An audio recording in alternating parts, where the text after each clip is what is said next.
Glória a Deus. Então, estamos no livro de Escatologia, Revelações e Juízos para o Fim dos Tempos, página 147, unidade 4, Revelações Finais e Juízos de Deus. A escatologia, ela nos aproxima do propósito eterno, porque nos mostra para onde vamos e que está conectado a de onde viemos. Por que viemos? E quando nós entendemos, por exemplo, a grande tribulação, nós entendemos os propósitos eternos de Deus, né, na grande tribulação, nós aprendemos para onde vamos. E qual o grande objetivo de entender para onde vamos? O propósito eterno de Deus. Nessa aula de hoje, na primeira parte, nós vamos apresentar a grande tribulação. Na segunda parte, o anticristo. Na terceira, a abertura dos selos. Na quarta, o derramar da ira de Deus. E quinta e última parte, o milênio. Na verdade, o bom seria uma aula inteira sobre cada tema. Nós somos obrigados a unir os 5 temas em 3 aulas. A 70ª semana de Daniel. Daniel capítulo 9, versículo 24. 70 semanas estão decretadas sobre o teu povo e sobre a tua santa cidade, para fazer cessar a transgressão, para dar fim aos pecados e para expiar a iniquidade, e trazer a justiça eterna, e selar a visão e a profecia, para ungir o Santíssimo. Essa profecia, irmãos, ela acontece aproximadamente 500 anos antes de Cristo, aproximadamente, e ela contempla até a grande tribulação. E ali já virando para o milênio. E o que Daniel enxerga? 70 semanas de anos. O que são 70 semanas de anos? São 490 anos. Esses 490 anos, eles começam a contar, de acordo com a profecia, a partir da reconstrução do templo. Você pode abrir a sua Bíblia, por gentileza, no verso 25. Daniel, capítulo 9, versículo 25. Por gentileza. Poderia ler para nós? Amém. Sabe e entende desde a saída da ordem para restaurar, para edificar Jerusalém, até o Messias, o príncipe 7 semanas e 62 semanas. As ruas e as tranqueiras se reedificarão, mas em tempo angustiosos. Então, aqui está dizendo claramente que a palavra saída da ordem. Então você tem o capítulo 9, versículo 25. Deus revelou a Daniel 69 períodos de 7 anos. Portanto, 483 anos. Todos entenderam que essa profecia, ela dura 70 semanas de anos. Cada semana de ano são 7 anos. A palavra traduzida por semanas, também vale a pena lembrar, é a unidade numérica de 7 anos. Então, 70 semanas, 490 anos. E é muito importante que ele faz essa declaração com 6 objetivos. Ele diz: expiação da iniquidade efetuada pela morte de Jesus, fim dos pecados, extinção da transgressão, um governo com justiça eterna terá início no final das 70 semanas. E as profecias terão seu pleno cumprimento. E a 6ª, Jesus será ungido rei de toda a terra. Então, essas 70 semanas, elas vão do cativeiro até o milênio. De acordo com Daniel 9, 24 e 25. E convém lembrar, irmãos, que algumas pessoas, algumas teologias divergem de quando começou. Alguns dizem que começou a partir de Ciro, mas outros já entendem que a data mais provável é 457, quando Esdras volta para Jerusalém. Porque uma coisa é a ordem de autorização e outra coisa é a ordem de retorno. Eu prefiro 457 porque bate certinho com a morte de Jesus.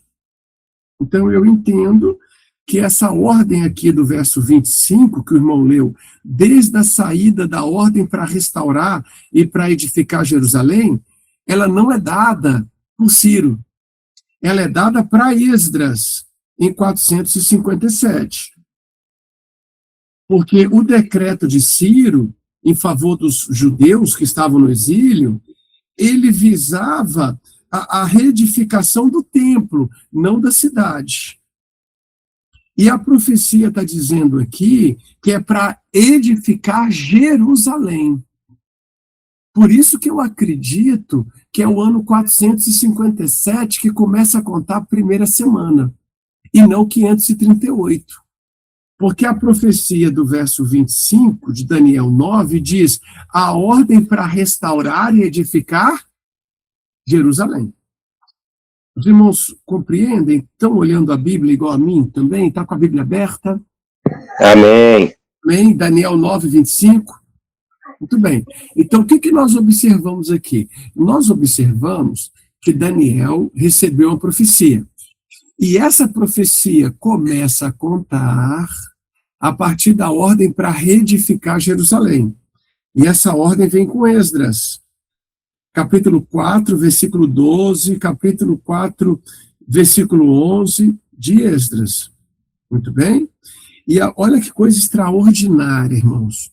A primeira semana de anos vai durar 49 anos. A segunda semana de anos durará 434. E ela termina no ano 27/28 depois de Cristo. Se Jesus nasceu no ano -4 antes de Cristo, viveu 33 anos e meio, a sua morte está cravada no ano 28 depois de Cristo. Que é exatamente quando cumpre os 434 anos das 62 semanas. Pastor, mas se o nascimento de Cristo é a origem do calendário, por que Jesus nasceu -4 antes de Cristo? Excelente pergunta. Quando fizeram o calendário, quando o Senhor Jesus nasceu, não havia calendário cristão. Quando fizeram o calendário, já havia passado muito tempo. Então, eles calcularam a data 0 com falhas. E como que a história pode me dizer isso? Vocês se lembram o que aconteceu quando os magos vieram para encontrar Jesus? Eles foram até Herodes, certo? Certo. Amém. Herodes disse para eles, olha, quando encontrarem os meninos, o menino, perdão, no singular, quando encontrarem, favor avisar-me para que eu vá adorá-lo. E então, por divina revelação, foram avisados, segundo o Evangelho de Lucas, para não retornar a Herodes e voltar sem passar pelo palácio de Herodes. E eles foram embora e voltaram. Esse Herodes, ele morre no ano -4. Jesus já tinha cerca de 2 anos. Por que eu sei disso? Porque diz a Escritura, passado um tempo, que poderia ser 1 ano, 1 ano e meio, algo em torno de 1 ano. Portanto, Jesus nasceu no ano -6 ou -5, porque este Herodes, ele morre no ano -4. E o que o Herodes fez com as crianças de Belém? Matou. Herodes mandou matá-las. Ao matá-las, cumpria-se a profecia de Jeremias, o choro de Raquel. E o nosso Senhor Jesus vai para o Egito, fugindo, porque José foi avisado por divina revelação para levar o menino e Maria ao Egito, onde havia uma próspera comunidade judaica. Cumpre-se a profecia de Oséias, dizendo: do Egito tomei meu filho. Quando eles voltam do Egito, já é após a morte de Herodes e vão para Nazaré, cumprindo outra profecia dizendo: será chamado Nazareno.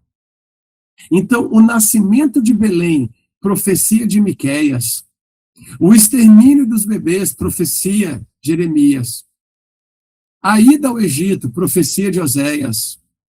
E depois, a outra profecia sobre o Nazareno.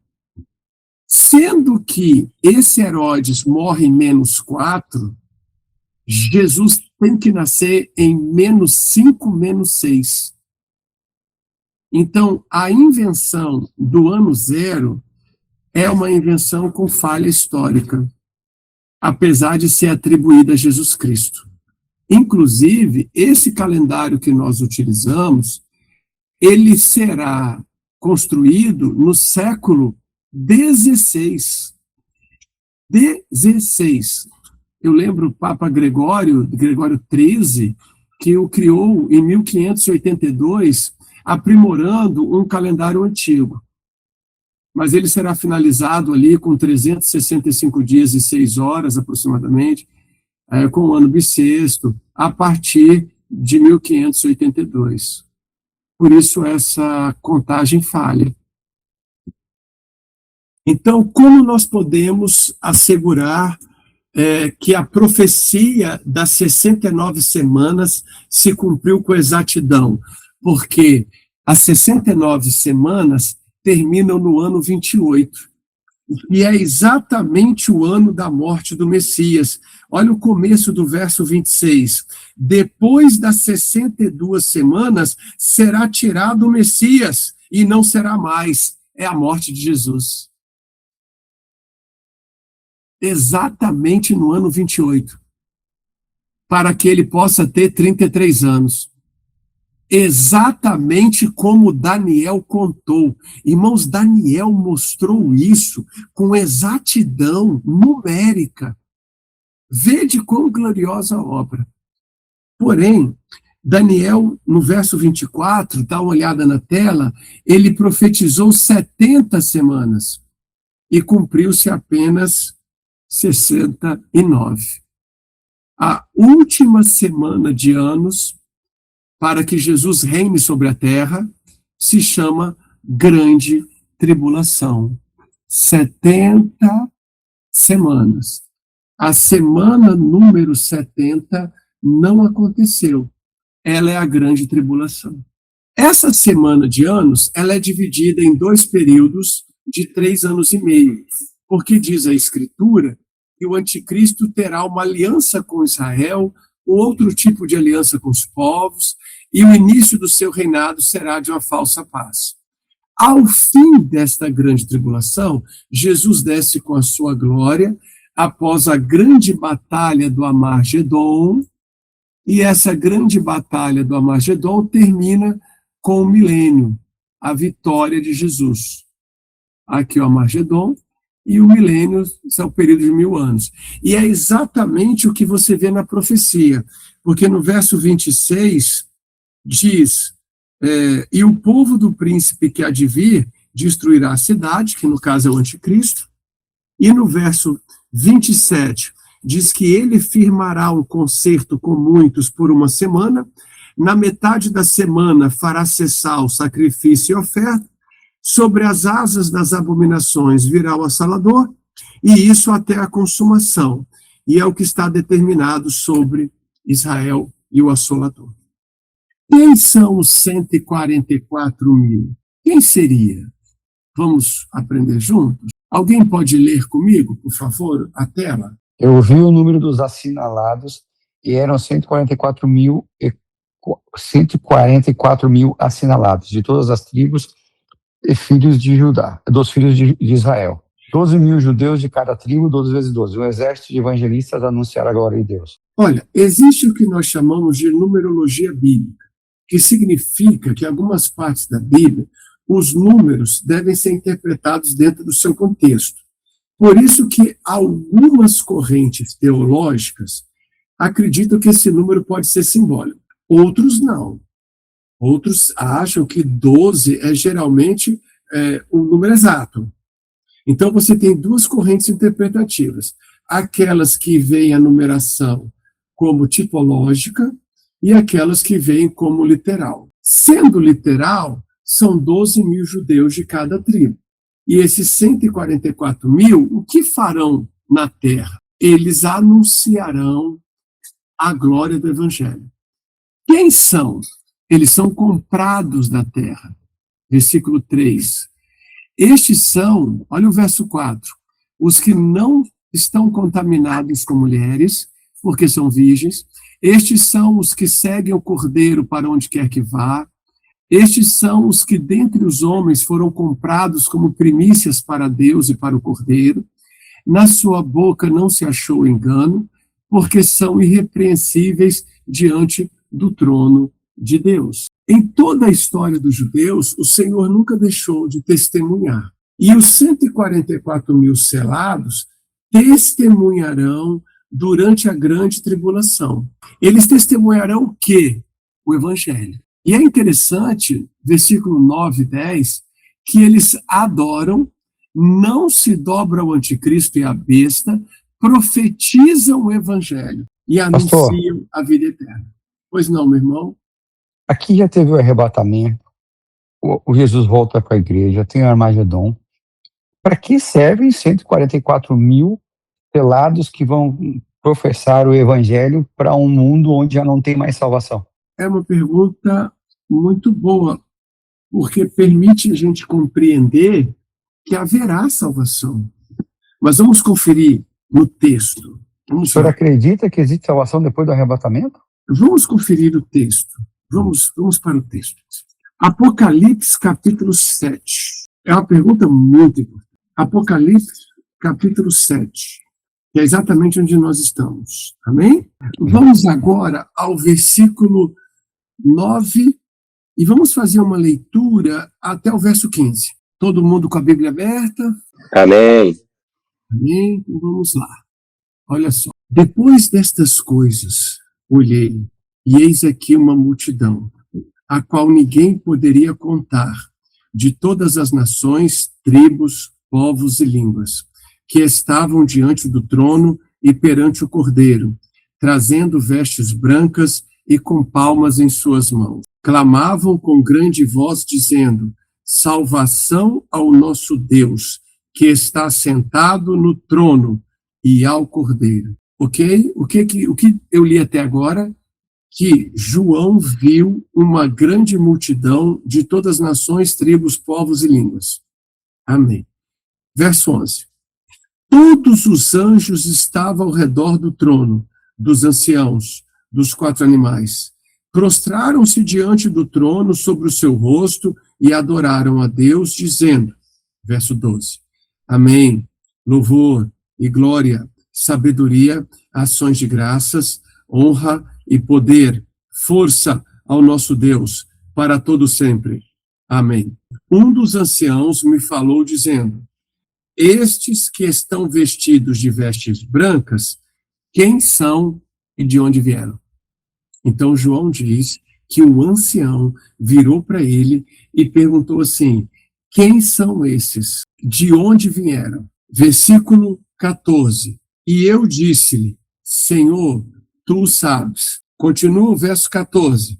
E ele me disse, estes são os que vieram da grande tribulação e lavaram as suas vestes no sangue do Cordeiro. Então aqui eu tenho um versículo que mostra pessoas que virão da grande tribulação. Continuando esse texto, nós podemos... Sim, pastor. Sim?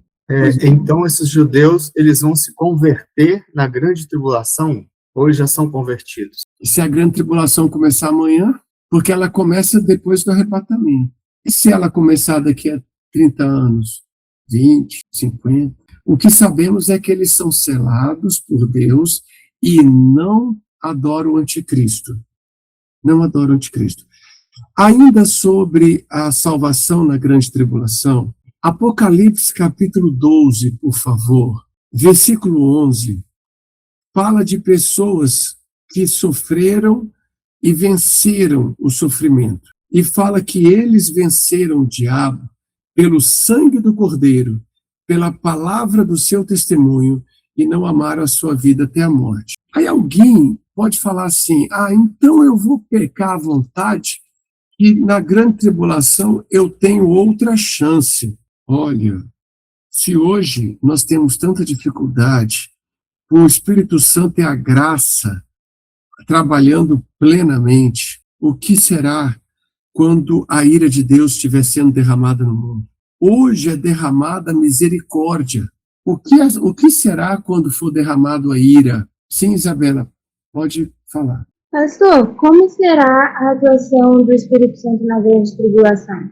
Ainda haverá batismo do Espírito Santo, derramação de bênçãos? Isabela, não nos é mostrado a atuação do Espírito Santo em detalhes. O que nós temos no livro de Apocalipse é indicativo de ira, indicativo de pregação e indicativo de salvos. Mas também temos indicativo de ódio a Deus, porque várias vezes no Apocalipse os homens são castigados e não se arrependem, e insistem nos seus pecados, mesmo sob castigo avassalador. Por exemplo, depois das trombetas.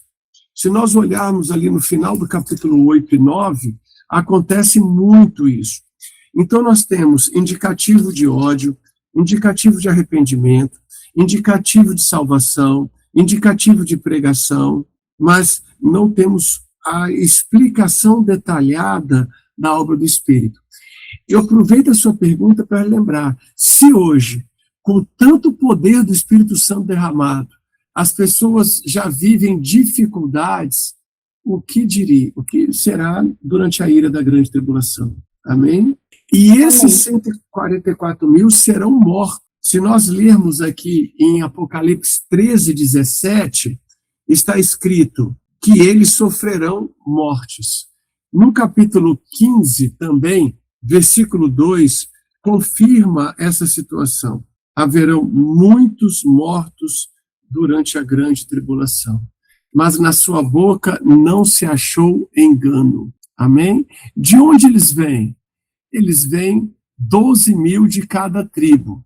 Se compararmos o verso 9, que já foi lido hoje, os salvos, eles vêm de todas as nações e não podem ser contados, porque os salvos da grande tribulação misturar-se-ão com os salvos de todas as eras. E isso não tem, como posso lhe afirmar, assim, quantos, quem, onde, como. O que sabemos é que serão martirizados e contados com a vida eterna. Amém? Dessa forma, os 144 mil estão cumprindo uma missão. Agora, nós também temos outra missão para as duas testemunhas, citadas aqui na página 153. Gostaria de pedir aos irmãos, um dos irmãos pudesse ler esse texto para nós. As duas testemunhas, por favor. Página 153. Quem poderia ler o nosso livro-texto? Qual a página do texto, pastor? Página 153, Sim, letra B, as duas testemunhas. Obrigado, Alex. Em toda a história dos judeus, Deus suscitava em tempo de crise um libertador. Por isso, no período da grande tribulação não será diferente. Deus enviará 2 profetas seus para testemunhar seu poder.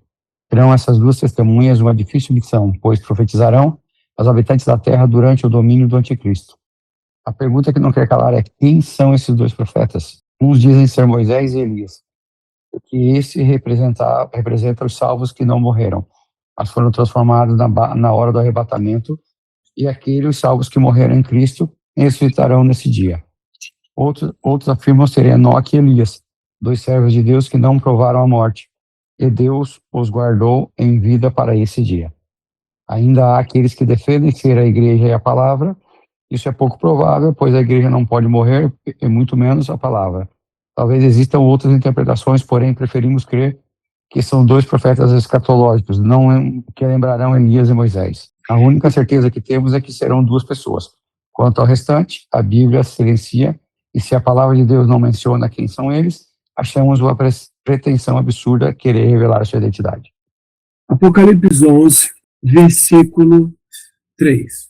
Darei poder às minhas duas testemunhas, e elas profetizarão durante 1260 dias, vestidas de pano de saco. 1260 dias. Então, o livro de Apocalipse mostra quantos dias elas profetizarão. 3 anos e meio. E descreve o seu poder. Eles têm poder, essas duas testemunhas, são homens. Porque o verso 6 diz, estes homens têm poder para fechar o céu, de modo que não chova durante o tempo da profecia. Tem poder de transformar água em sangue e ferir a terra com toda sorte de pragas. Aí as pessoas ficam querendo adivinhar e falam assim, Elias fechou o céu para não chover.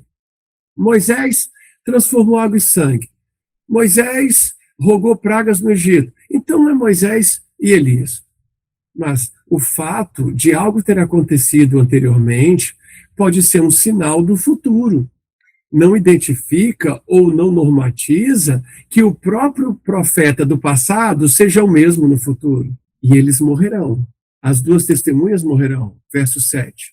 Seus cadáveres ficarão expostos na rua principal de Jerusalém, a grande cidade que aqui é chamada de Sodoma e Egito. Olha quão grande corrupção virá sobre Jerusalém, a ponto dela ser chamada Sodoma e Egito. Como é que eu sei que isso aqui é Jerusalém? Olha o final do versículo, onde também foi crucificado o seu Senhor. Então, o verso 8 diz que as duas testemunhas, depois de profetizarem 3 anos e meio, serão mortas. E serão mortas na cidade onde foi crucificado o seu Senhor. Olha, irmão, que nós só morremos quando termina o propósito. Versículo 9. Durante 3 dias e meio, gentes de todos os povos, tribos, línguas e nações contemplarão seus cadáveres. Os habitantes da terra se alegrarão e festejarão, enviando presentes uns aos outros. Sabe por quê? Porque esses 2 profetas haviam atormentado os que habitam na terra. Olha como é importante nós termos uma postura amorosa, porém firme contra o pecado. Amorosa ao pecador, mas firme contra o pecado. Preste atenção no que vai acontecer com ela. Depois dos 3 dias e meio, entrou neles um sopro de vida da parte de Deus, e eles ficaram em pé. E um grande terror tomou conta daqueles que o viram. Eles subiram para os céus numa nuvem, enquanto seus inimigos olhavam. Naquela mesma hora houve um forte terremoto e 1/10 da cidade ruiu. 7.000 pessoas foram mortas no terremoto e os sobreviventes ficaram aterrorizados e deram glória ao Deus do céu. Veja como Deus é misericordioso. Além dos 144.000, ele enviou 2 testemunhas para pregar o evangelho e mostrar o seu poder sobre a terra. Aleluia, glória a Deus. Bendito seja o Senhor. Tem pessoas que dizem que o número 666 é o número da besta. Será verdade? Vamos conferir? Apocalipse capítulo 13, versículo 8. Podemos ir até esse texto? Apocalipse 13, 8. Onde está você? Vamos aqui. Apocalipse 13, versículo 8. Todos os habitantes da terra adorarão a besta, a saber, todos aqueles que não tiveram seus nomes escritos nos livros da vida do Cordeiro, que foi morto desde a criação do mundo. Amém? Muito bem. Versículo 1. Nós vamos voltar nesse versículo depois. Vi uma besta que saía do mar, tinha 10 chifres e 7 cabeças, com 10 coroas, uma sobre cada chifre, e em cada cabeça o nome de blasfêmia. Chifre significa poder, cabeça, comando. Então ele terá 10 nações, mas as 10 nações estarão debaixo de 7 poderosas nações comandando. E o anticristo os representa. No versículo 18, nós encontramos a marca. Eu gostaria de ler aqui com os irmãos do verso 16 a 18. Quem pode ler, por favor? Pode ler, Pedro. Aqui há sabedoria. Aquele que tem... Ah, não, peraí. Também obrigou todos, pequenos e grandes, ricos e pobres, livres e escravos, a receberem certa marca na mão direita ou na testa, para que ninguém pudesse comprar nem vender, a não ser quem tivesse a marca, que é o nome da besta ou o número do seu nome. Aqui há sabedoria. Aquele que tem entendimento, calcule o número da besta, pois é número de homem.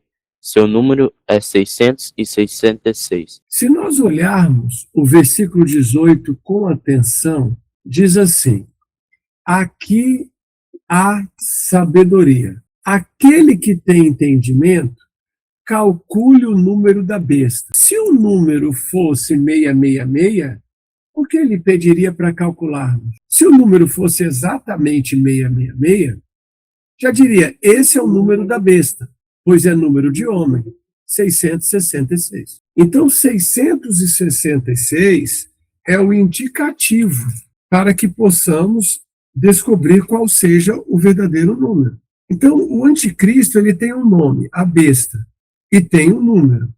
Agora, muitos comentaristas, muitas correntes teológicas entendem o seguinte: 6 é número do homem, 3 é o número de Deus. Sendo assim, 3 vezes 6 pode referir-se ao homem que se apresenta como Deus. Isso já aconteceu várias vezes na Terra. Por isso, eu não tenho certeza se o número da besta é 666 ou se 666 é um símbolo, é uma pista do verdadeiro número. Será que é um código de barra dividido em 3 partes de 6? Será que é algum artifício tecnológico? Não sabemos. O que sabemos é que estará na mão direita ou na testa, e todos, pequenos e grandes, ricos e pobres, livres e escravos, não podem comprar nem vender, a não ser que tenha a marca. Dúvidas? Pastor, Pois não?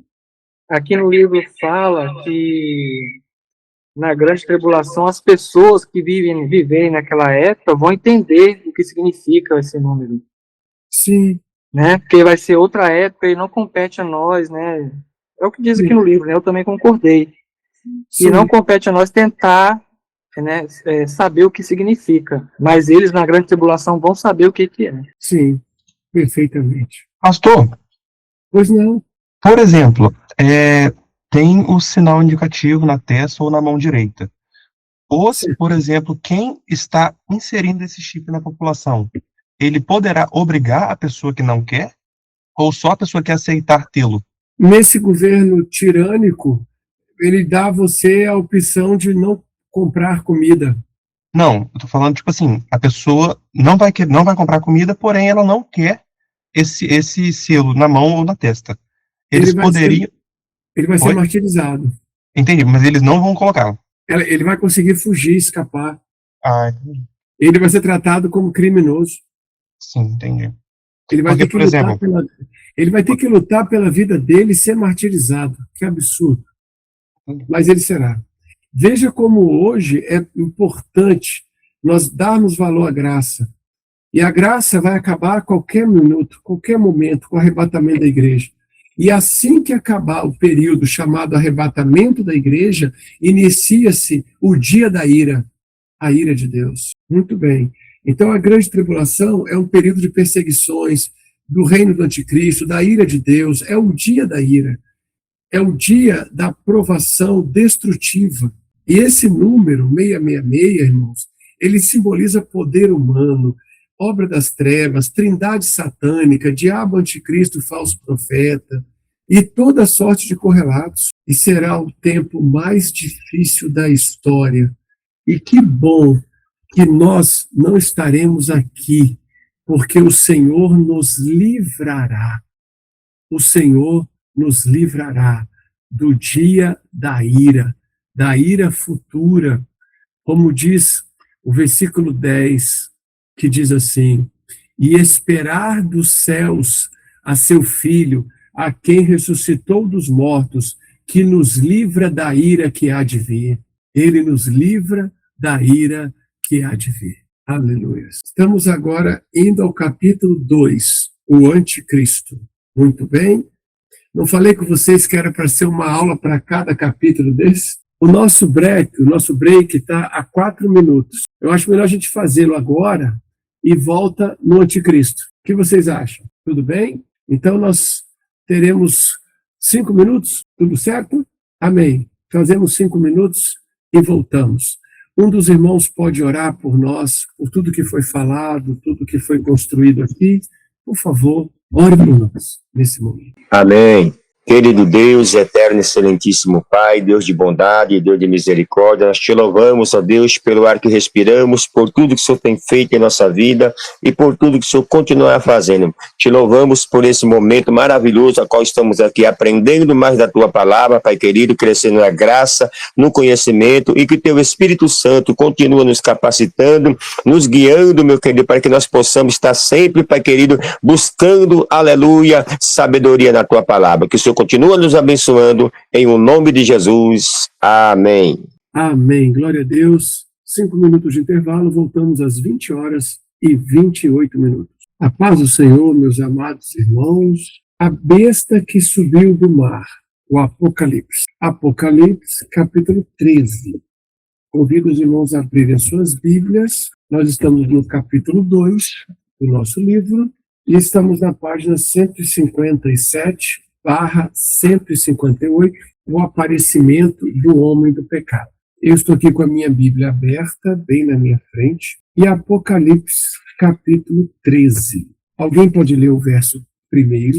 Amém. Eu pus-me sobre a areia do mar e vi subir do mar uma besta que tinha 7 cabeças e 10 chifres, e sobre os chifres 10 diademas, e sobre as cabeças um nome de blasfêmia. Então, esse capítulo 13, ele vai descrever esse ser humano totalmente entregue a Satanás e disposto a satisfazer todos os seus desejos e caprichos. É o capítulo que mostra o conflito entre o anticristo e Deus e também entre o anticristo e o povo de Deus. A besta que sobe do mar é o último grande governo mundial da história.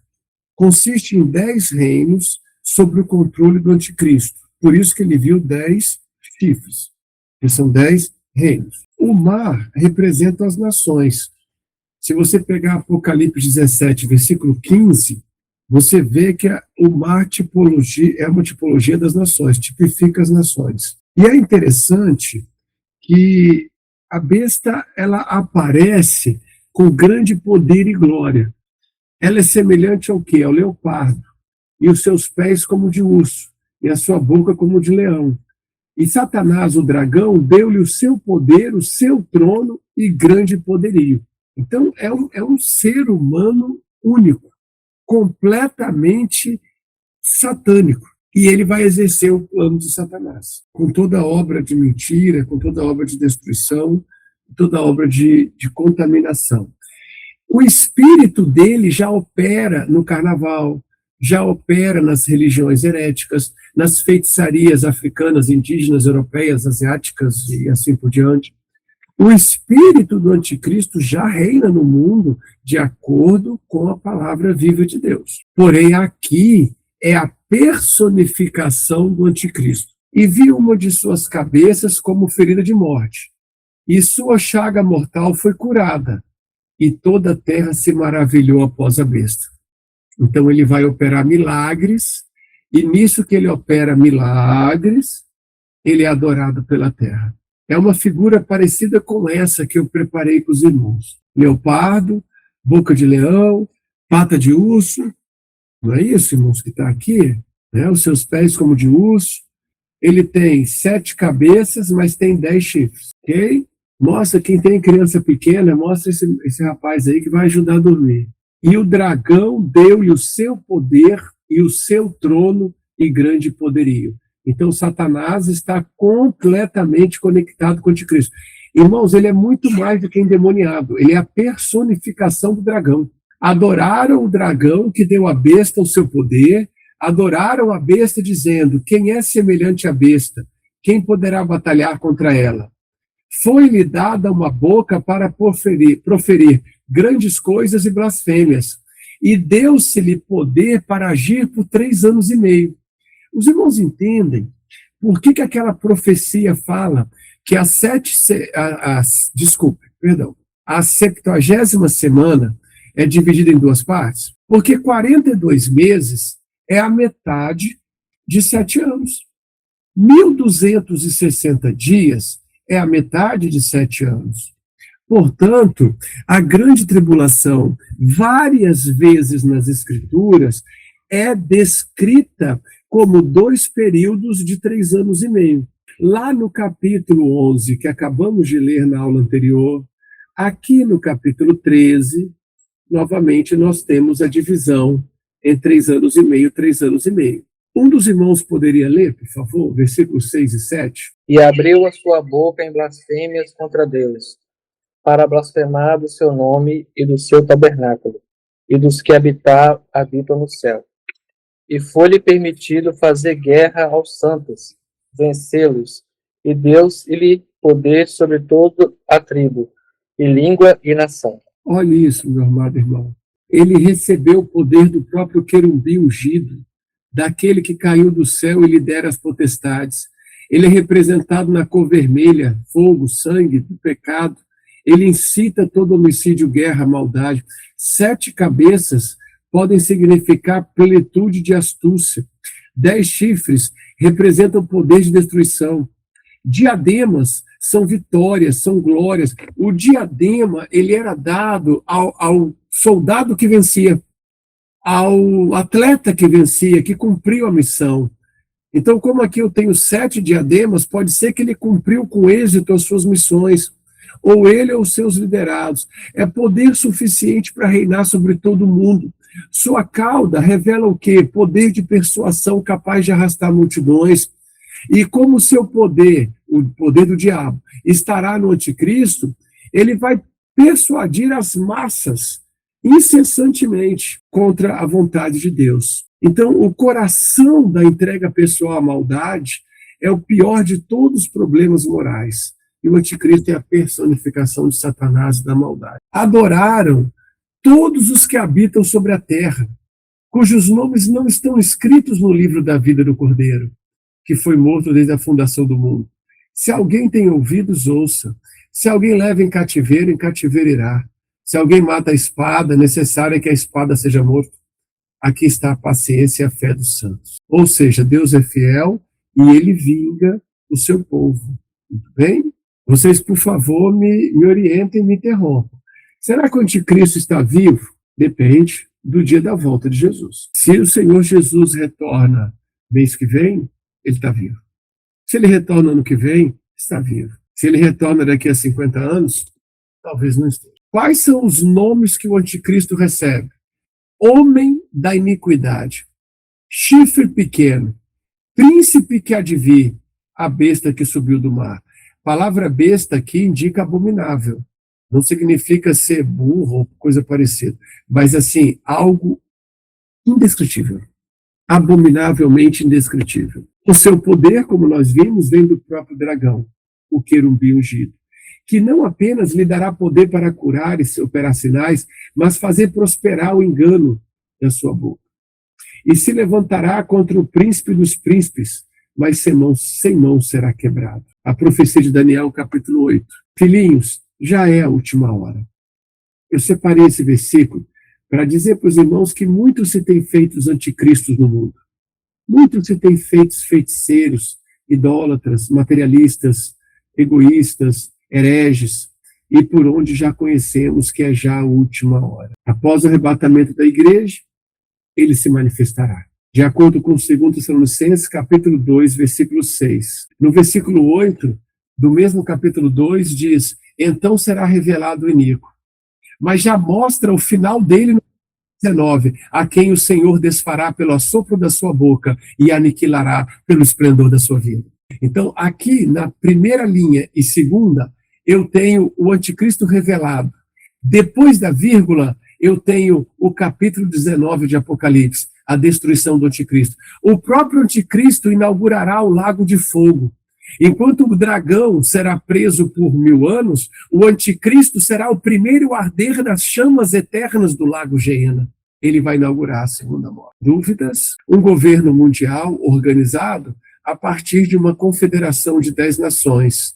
Isso está profetizado em Daniel 11:36, porque a estátua possuía os seus pés com 10 dedos, misturando barro e ferro. Os pés é o reino do anticristo. Os 10 dedos, as nações que o apoiarão. E este rei fará conforme a sua vontade. Levantar-se-á, engrandecer-á sobre todo Deus, e contra o Deus dos deuses falará coisas espantosas, e será próspero até que a ira se complete. Porque aquilo que está determinado será feito. Daniel 11:36. Quando nós lemos uma palavra tão maravilhosa, irmãos, dizendo que ele será próspero, olha isso aqui, ele será próspero, combina com o cavalo branco de Apocalipse capítulo 6, que é o primeiro selo, porque o cavalo branco saiu para vencer, recebeu uma coroa. O reino do anticristo inicialmente será tão próspero que enganará muitos, como hoje. Quantos que não confundem prosperidade material com a vontade de Deus? Mas fica o alerta. Já muitos enganadores entraram no mundo, os quais não confessam que Jesus veio em carne. E todo espírito que não confessa que Jesus veio em carne, esse é o espírito do anticristo. E eis que já está no mundo. 1 João 4:3 confirma o que eu disse anteriormente. Ele já está. O espírito do anticristo já está no mundo. Daniel viu o anticristo e fala sobre o anticristo. Amém? Alguma pergunta? No caso, eu prefiro passar para o capítulo 3, se não houver pergunta, por causa do horário, queridos irmãos. Uma pequena pergunta. Quem é a Trindade Satânica? Página 163 do nosso livro-texto. Página 163. Quem é a Trindade Satânica? O diabo, o profeta e o anticristo. Exatamente. Poderia ler para nós, irmão Enos, a conclusão? É o parágrafo anterior, que está acima da Trindade. Conclusão. Um dos irmãos poderia ler para nós? Conclusão, na página 163. A palavra de Deus diz que por aumentar a iniquidade, o amor de muitos se esfriará. Estamos vivendo momentos em que essa verdade está bem patente. Falta temor a Deus na vida de muitos que se dizem servos de Jesus. Falta humildade em líderes que se dizem trabalhar a favor do reino de Deus. Sobra arrogância, vaidade, engano, mentira e orgulho no contexto de vida de muitos crentes. Ao olharmos para o mundo, não enxergamos esperança. A violência aumenta a cada dia, inclusive para com crianças inocentes. A imoralidade, o pecado já não é mais pecado. Há o desprezo pelos preceitos do Senhor. A incredulidade aumenta assustadoramente. Claramente, o espírito do anticristo está esperando. Resta-nos manter uma vida de constante vigilância em temor a Deus e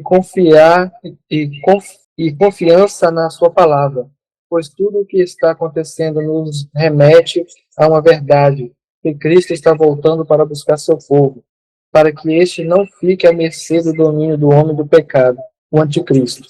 Mas para aqueles que insistem em negar a Cristo com suas atitudes e viver na luxúria do pecado, apenas aparentando ser servo dele, o que os aguarda é o senhorio do maligno sobre suas vidas. Portanto, a hora é de vigilância e de discernimento. As lâmpadas devem estar acesas e os depósitos cheios de azeite, porque o noivo vem aí. Em breve virá. Aleluia. Glória a Deus. Meus amados irmãos, eu exponho aqui na tela para os irmãos a diferença do profeta Daniel e o profeta João. O que os dois viram sobre o anticristo? Daniel, olhos como de homem. João, número de homem. Daniel, boca com insolência. João, boca com blasfêmia. Daniel, entregue para ser queimado, golpeado de morte. Daniel, fazia guerra aos santos. João, pelejava contra os santos. Daniel, palavras contra o Altíssimo. Apocalipse 13, blasfêmias contra Deus. Mudaria os termos e a lei, profanaria o tabernáculo. agiria em 3 anos e meio, e aqui diz que agiria em 42 meses. Olha como que as profecias se combinam com 600 anos de diferença. Fiel é a palavra do Senhor. Espalhe a palavra de Deus até a volta de Jesus. Você é o instrumento profético do Espírito Santo. Você é um instrumento de Deus. Aqui no versículo 25 diz: proferirá palavras contra o Altíssimo, destruirá os santos, cuidará em mudar os tempos e a lei, e eles serão entregues na sua mão por 1 ano, 2 anos e metade de 1 ano. 3 anos e meio. Muito bem. Aqui as 70 semanas, que já foi explicado. Irmãos, nós podemos depois fazer um comentário especial sobre elas, mas o tempo hoje não permite. Que diz no capítulo 3? As pessoas comumente dizem que Deus é tão bom que jamais castigará qualquer ser humano de maneira cruel. Dizem que isso não está de acordo com o ser e o caráter do Senhor. Porém, as Escrituras mostram que as tais estão equivocadas quanto ao seu conceito de Deus, seu amor e justiça. O Senhor é bom, é amor, é bondade. Isso é verdade. Porém, não podemos esquecer que na mesma medida em que Ele é tudo isso, também é a sua justiça, e dele jamais deixa o pecador impune. A Bíblia, a respeito disso, afirma que Deus criou o inferno e o preparou para lançar lá todos os que desobedecem aos seus mandamentos e vontade. Portanto, ninguém escapará de seus juízos. Todos terão que prestar contas e serão julgados e condenados por ele, se não se arrependerem. Sim, com certeza. O capítulo 3 enfatiza os selos de Apocalipse. Amém? E eu gostaria, então, de apresentar rapidamente esses selos, que vão ali até a página 172. Os selos de Apocalipse trazem o início da grande tribulação. Amém? O primeiro selo já mostra o anticristo. Então, o primeiro selo já trabalha o dia da ira. Como nós vimos aqui no início, os primeiros 3 anos e meio. Aqui onde está o nosso mouse, bloquinho verde. Do céu se manifesta a ira de Deus. Versículo 6, capítulo 5 de Efésios. Ninguém vos engane com palavras vãs, porque por estas coisas vem a ira de Deus sobre os filhos da desobediência. Hoje nós pregamos o amor de Deus. Quem estava ontem na ceia guardou a mensagem no coração, como foi pregado o amor de Deus. Mas a grande tribulação é a ira de Deus. E Deus, olha que coisa linda, não nos destinou para a ira, mas para a aquisição da salvação por nosso Senhor Jesus Cristo. Amém? Glória a Jesus. Os 4 primeiros selos, julgamento divino.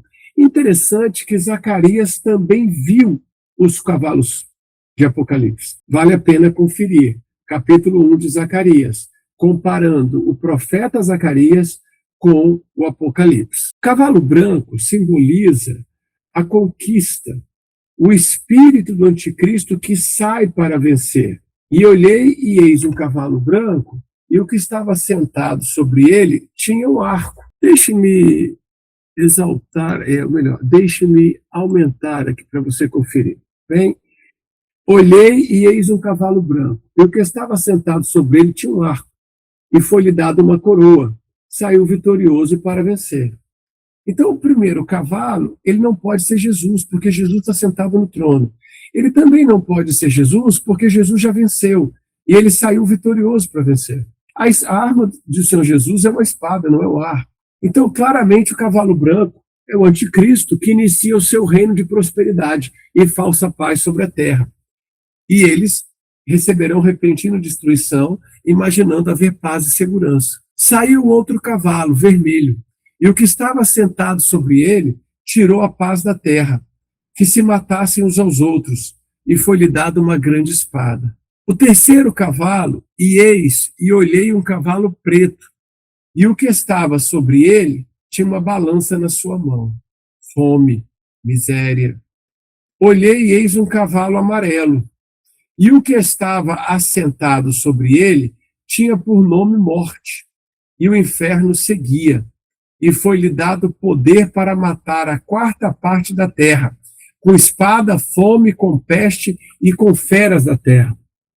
Eu quero me deter aqui por um pouco, porque quando a Bíblia Sagrada entrega percentual, ela mostra claramente o que ainda não aconteceu. O cavalo amarelo não é uma quantidade de morte, é a morte de 25% do planeta. É muito claro isso. Se você fizer uma pesquisa, quantas pessoas morreram na Segunda Guerra Mundial, seria, no caso, 70 milhões de pessoas, e a Segunda Guerra Mundial, ela termina em 1945, certo?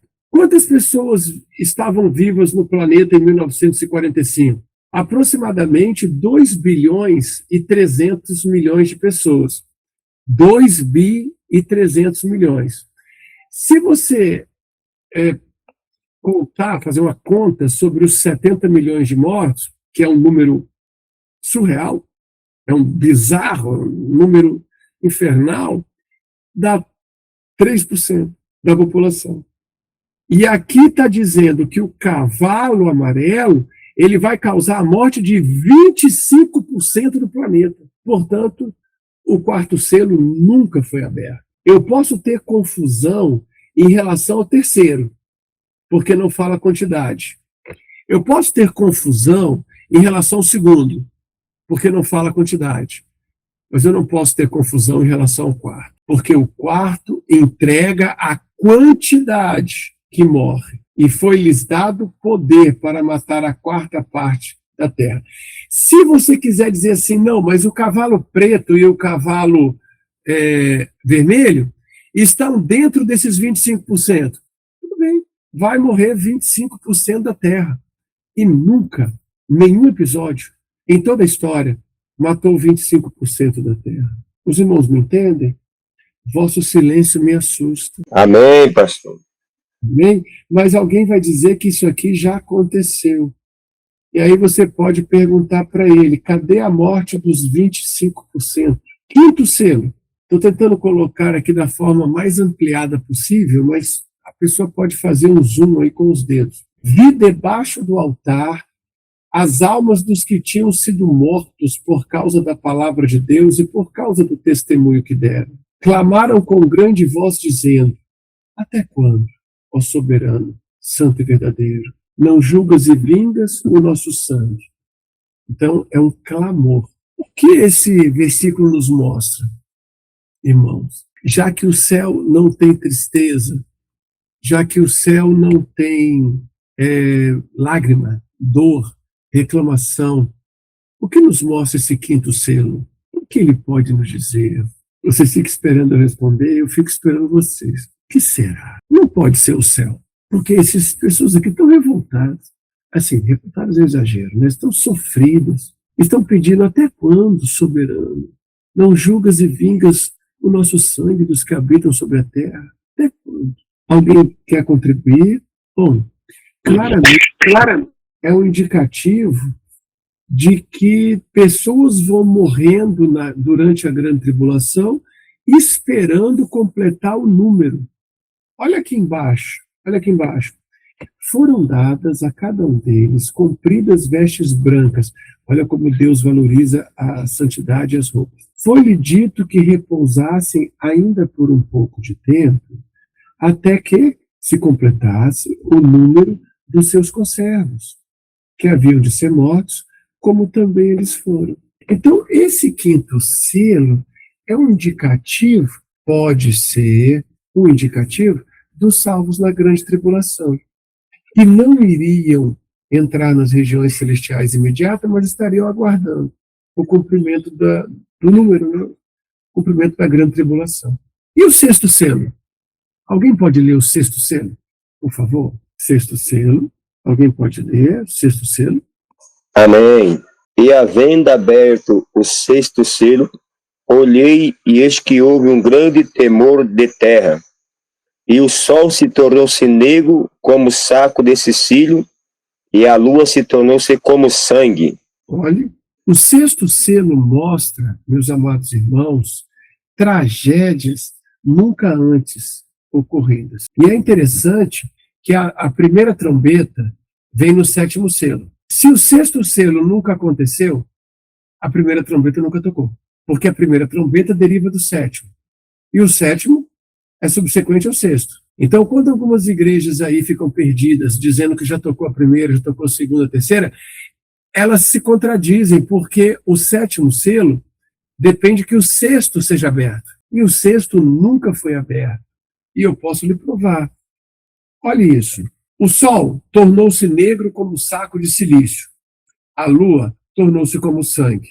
As estrelas do céu caíram sobre a terra. Como quando a figueira lança de si os seus figos verdes, abalada por um vento forte. Veja isso. As estrelas do céu já caíram sobre a terra? Ah, pastor, são os meteoros. O sol tornou-se negro? Ah, pode ser um episódio astronômico isolado. Ok. A lua tornou-se sangue? É um episódio isolado. É possível. Tá, mas continua a leitura. O céu retirou-se como um livro que se enrola. Todos os montes e ilhas foram removidos dos seus lugares. Isso nunca aconteceu. Nunca na história da humanidade. Todos os montes, todas as ilhas foram removidas ao mesmo tempo. Nunca. Então, jamais aconteceu o 6º selo. Irmãos, os juízos catastróficos de Deus abrangem temores, saraivas, comoções cósmicas, terror, densas trevas, e é só o começo da grande tribulação. É só o começo da ira do Cordeiro. Os ricos, os pobres, os tribunos, os poderosos, os servos e os livres se escondem nas cavernas e rochas e gritam: cai sobre nós, rochas. Escondei-nos do rosto daquele que está sentado sobre o trono e da ira do Cordeiro. Só para eu ter certeza, se os irmãos entenderam, por que o 6º selo nunca aconteceu? Por que será que o 6º selo nunca aconteceu, queridos irmãos? Por que não? Porque não aconteceu tudo que está narrado na Bíblia até hoje. Exatamente. A letra E, principalmente. A letra E que está aqui descrito, principalmente ela, nunca ocorreu. Se você disser que já pode ter acontecido alguma coisa parecida com a letra B, mediante uma erupção vulcânica, tudo bem. Se você disser que a letra A e a letra B podem ter ocorrido separadamente em locais distintos, tudo bem. Se você chamar as estrelas do céu de asteroides, o que já está errado, tudo bem. Mas a E você não consegue explicar. Aí como que os hereges têm que fazer? Eles têm que dizer que é uma simbologia. Por isso que nós cremos na Bíblia de forma literal. Pois não? Então o versículo, deixa eu ver, o 13, o 14 e 5, dá a resposta do que o 6º selo não foi aberto, então, no caso. Exatamente. Porque o que está escrito ali no versículo 13 nunca aconteceu. O que está no versículo 14, muito menos. Uma coisa é você ter meteoros e meteoritos caindo, outra coisa é você ter estrelas do céu. É muito maior. E também os reis da terra, grandes, poderosos e ricos e tribunos, servos e livres, eles não, ao mesmo tempo, se esconderam nas cavernas, dizendo: caia sobre nós e escondei-nos da ira do Todo-Poderoso. Isso também não aconteceu. Ao mesmo tempo, com essa amplitude, certamente não. Alguém pode ler, por favor? Na grande tribulação, as pessoas estarão desesperadas diante dos juízos catastróficos de Deus. Não brinquemos com a ira do Pai. E quando você vê os carnavais, a Sodoma, a Gomorra, as pessoas estão desesperadamente provocando a ira de Deus. Vamos ao capítulo 4. O capítulo 4, ele prossegue essa destruição, o tempo da ira. O 7º selo, ele abre as trombetas, e a primeira trombeta já traz uma destruição extraordinária. Alguém poderia ler Apocalipse capítulo 8, versículo 7? Abra a sua Bíblia, Apocalipse capítulo 8, versículo 7. E o primeiro anjo tocou a trombeta, e houve saraiva e fogo misturado com sangue, e foram lançados na terra, que foi queimada na sua terça parte. Queimou-se a terça parte das árvores, e toda a erva verde foi queimada. Então nós encontramos, de forma clara e objetiva, que a primeira trombeta nunca tocou. Por que a primeira trombeta nunca tocou? E nunca tocou, porque isso que o irmão leu nunca aconteceu. Não há dúvidas disso. Mas vamos ver o texto. Temos apenas 12 minutos. Vamos lá. As trombetas em Apocalipse. Essa é a primeira trombeta. O que diz a primeira trombeta? Vamos lá. Assim, antes, deixa eu explicar isso para vocês. Como a gente pode saber a verdade? A verdade é o texto, não a leitura. E o que diz o texto? O texto diz que, lê devagar, houve saraiva e fogo misturado com sangue. Foram lançados na terra, e foi queimada na sua terça parte. Queimou-se a terça parte das árvores, e toda a erva verde foi queimada. Irmãos, o que vocês entendem do texto? Porque, olha, o verso seguinte, ele já é a segunda, se eu não me engano. Dá uma olhada nisso aí. O que você entende desse texto? O que está acontecendo nesse texto? O que está caindo na terra? Só o texto. Leia só o texto. Pastor, imagino que tenha caído fogo do céu, né? Meteoros incendiados. Tá. Isso. Qual vai ser o resultado? Queimar tudo, né? Não, tudo não, olha aí. A terra foi queimada na sua terça parte. Você sabe quantos quilômetros tem a Terra? 361 milhões de quilômetros quadrados. 361 milhões de quilômetros quadrados, marcado por oceanos. 149 milhões de quilômetros quadrados, vou repetir, 149 milhões de quilômetros quadrados são áreas emersas, que não estão abaixo da água. Eu vou trabalhar só com os continentes, 149 milhões. 149 milhões dividido por 3, aproximadamente 50 milhões de quilômetros quadrados. Alguma vez na história da Terra caiu alguma coisa do céu que queimou 50 milhões de quilômetros quadrados? Nunca. Alguma coisa na história da Terra, ou melhor, perdão, em algum momento na história do planeta, caíram dos céus elementos ardendo em fogo que queimou toda a erva verde? Toda a erva verde foi queimada. E eu nem falei da terça parte das árvores. Então é exatamente isso que eu estou mostrando para os irmãos aqui na tela. A profecia é essa. E a verdadeira profecia, você não tem que ficar costurando significado. Você não tem que ficar adaptando leitura, fabricando entendimento. Não, ela é o que ela é. Cumprir-se-á como é, pois o Eterno vela sobre sua palavra para fazê-la cumprir.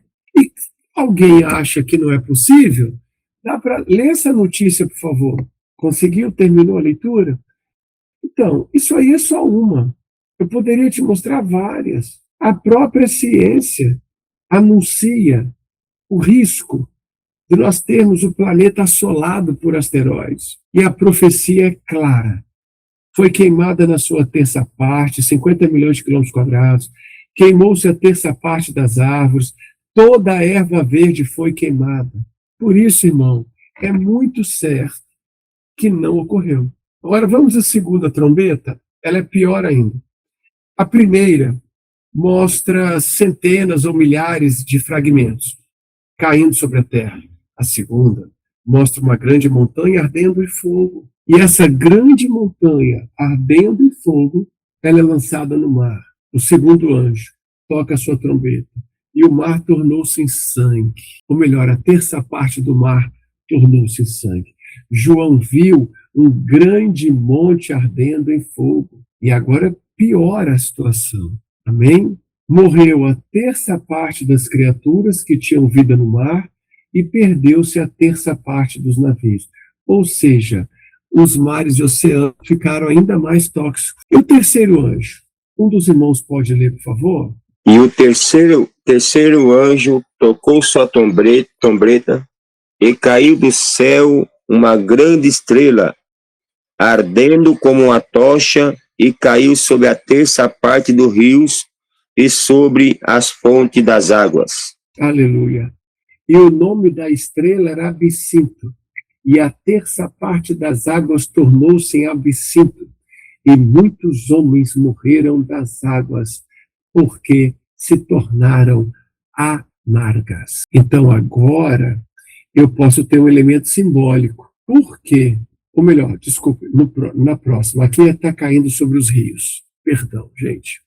O planeta já está em colapso pela queda de milhares de meteoros e pelo grande monte ardendo em fogo, e agora recebe outro impacto devastador. E o quarto anjo tocou a sua trombeta, e foi ferida a terça parte do sol, a terça parte da lua e a terça parte das estrelas. Alguém poderia ler o que acontece nesse momento? O que acontece nesse momento?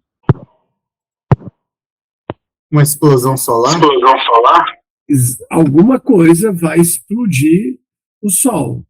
Perfeito. E o que vai acontecer com a Terra após essa explosão? Será queimada. Veja, que detalhe terrível. Mas tem mais uma coisa. A terça parte deles não brilhará. Versículo 12, por favor. Capítulo 8, versículo 12. E o quarto anjo tocou a sua trombeta, e foi ferida a terça parte do sol, e a terça parte da lua, e a terça parte das estrelas, para que a terça parte dele se escurecesse, e a terça parte do dia não brilhasse, e semelhantemente à noite. Então, o que vai acontecer depois que o anjo toca no sol? Eu creio que a terra ficará escura, né? E o dia perderá o seu brilho, né? Tirará o brilho. Então, veja, irmãos, que ele vai deixar de dar a sua luz. Como é que alguém pode ensinar? Eu, sinceramente, eu quero ouvir o entendimento dos irmãos. Eu não queria que os irmãos acreditassem em mim, acreditassem no texto. Como que alguém vai ensinar que a quarta trombeta é a volta de Jesus? Como? Por favor, irmão, conversa comigo em cima do texto. O que você vê nesse texto? É possível tratar esse texto como a volta de Jesus? O que vocês acham? Sim ou não? O texto fala alguma coisa da volta de Jesus? Não fala, não. Não consigo ver nada. E você tem aí denominações que defendem até a morte, que é a volta de Jesus. Como? Como isso é possível? O texto fala do contrário. O texto fala nada de arrebatamento, o texto fala de destruição da ira de Deus. Porque a hora que o sol deixa de dar sua luz por uma terça parte, talvez 4 horas, então a agricultura está severamente comprometida. Isso é muito grave. Amém? E o quinto, irmãos, quinta trombeta, por favor. Quinta trombeta, por favor. E o quinto anjo tocou a sua trombeta, e vi uma estrela que do céu caía na terra, e foi-lhe dada a chave do poço do abismo. Então, claramente agora, nós observamos que é simbólico, né? Claramente. Por quê? Porque o anjo recebe uma chave, a estrela recebe uma chave, e ela vai abrir. E olha o que vai acontecer. Continua a leitura, por favor. E abriu o poço do abismo, e subiu fumo do poço, como um fumo de uma grande fornalha, e com o fumo do poço escureceu-se o sol e o ar. E então, o que mais acontece? E do fumo vieram o gafanhoto sobre a terra, e foi-lhe dado poder, como o poder de quem tem os escorpiões da terra.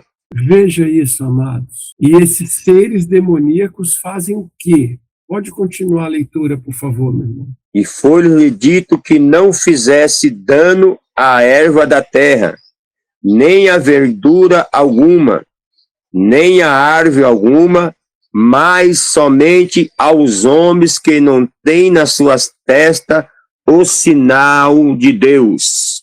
O que vai acontecer com a morte? Continua a leitura. E foi-lhe permitido não que os matassem, mas que por 5 meses os atormentassem, e os seus tormentos era semelhante ao tormento do escorpião quando fere o homem. Então, por 5 meses, a morte será retirada da terra. E os homens que não têm o nome no livro da vida procurarão a morte, mas não a encontrarão. Desejarão morrer, mas a morte fugirá deles. E os gafanhotos pareciam cavalos, preparados para a batalha. Tinham sobre a cabeça coroas de ouro. O rosto deles parecia humano. Seus cabelos como de mulher, seus dentes como de leão. Tinham coraças de ferro, e o som de suas asas como o barulho de muitos cavalos e carruagens correndo para a batalha. Tinham caudas e ferrões como de escorpiões, e na cauda tinham poder para causar tormento aos homens durante 5 meses. Tinha um rei sobre eles, o anjo do abismo, cujo nome em hebraico é Abaddon, e em grego, Apolion. Veja isso. Durante a grande tribulação, seres infernais serão soltos para atormentar os homens. Essa é a 5ª trombeta. Alguma dúvida? Apocalipse capítulo 9. 6ª trombeta. Vamos ler? Qual o nosso tempo? Uau! Acabou. O nosso tempo acabou. E eu não vi, peço perdão aos irmãos. Chegamos até a 5ª trombeta. Pastor. Glória a Jesus. Podemos orar ao nosso Deus? Um dos irmãos, movido pelo Espírito Santo, nos apresente em oração ao Senhor, e tudo que Deus nos deu, Ele use em nossas vidas para espalhar sobre a terra, porque breve virá, e muitos serão salvos da ira, caso se convertam ao Senhor. Orai por nós. Um dos irmãos pode orar, por favor? Amém.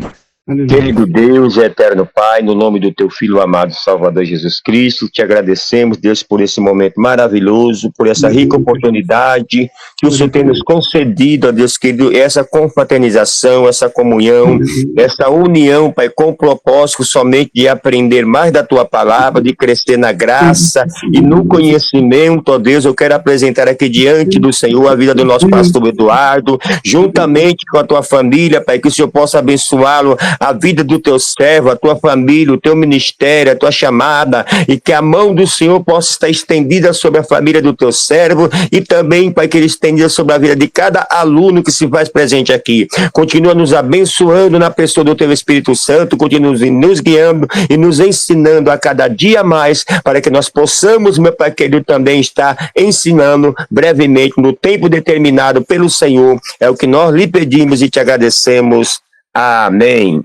O amor de Deus, a graça de nosso Senhor e a comunhão com o Espírito Santo seja com todos os profetas, os servos, os filhos da graça, prevaleçam contra o inferno em todo lugar, em nome de Jesus. Amém. Amém. Está encerrado. Até semana que vem. A paz do Senhor. Amém, pastor.